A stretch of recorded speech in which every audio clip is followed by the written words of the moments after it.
Compiler, compiler, compiler, compiler. What does it mean to compile? Or what is a compiler in Java terms? Right? What is it? What is it, my friend? Don't be scared. Don't be discouraged. Okay? Don't be discouraged. We are here to learn. So let us see what it means to compile. Compiling means turning our old algorithm, because we have our algorithm there already. The algorithm is up here. We want to apply function and function and function to transform this into a solution. So we have now to test. So to test that, we have to, the system has to be with the capability. That's why we came up with the non-functional requirements. So we have to allow the system to be able to turn what we have done from, remember, the function is written in the human language, but now we want to turn it into the machine language. So turning it to the machine language requires us to turn everything, the algorithm, to be in bits, so that the hardware system can do the processing in order to run the program. Otherwise, the program will not run if we don't interact with the hardware. And we interact with the hardware at the level of bits. And that is where all programming languages run in terms of zeros and one.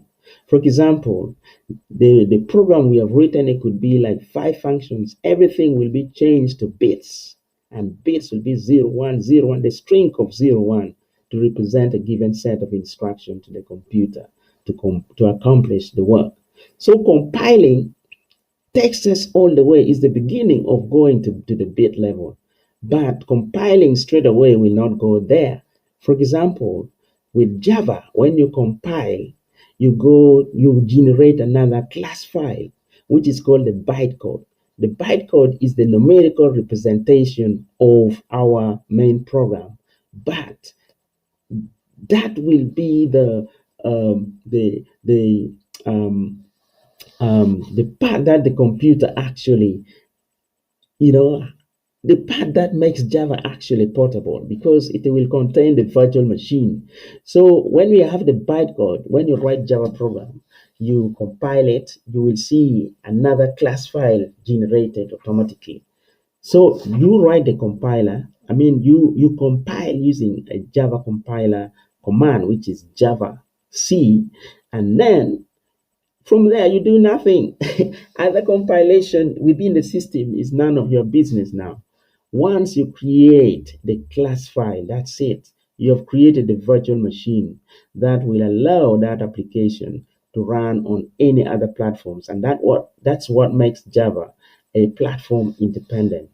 Now, the Java virtual machine has to interpret that bytecode into bits. You see, now at the bit level, that is where now the processing begins, because the hardware will now start interacting with our programs to run the functions, to make the changes that we want, the setting that we want, all those functions that we have written. Because all this, we have to define the current color, match the color, do this, all these functions, all these are what will be done with our function in the system. So the processors have to logically manage this instruction in the Java language term in order to come up with to run the program. So I am not going to to overflood your mind, but what to take home from this video is about the compiler. Compiler is the process of turning um, our source code, which is the human language that we write, in Java, into a machine code.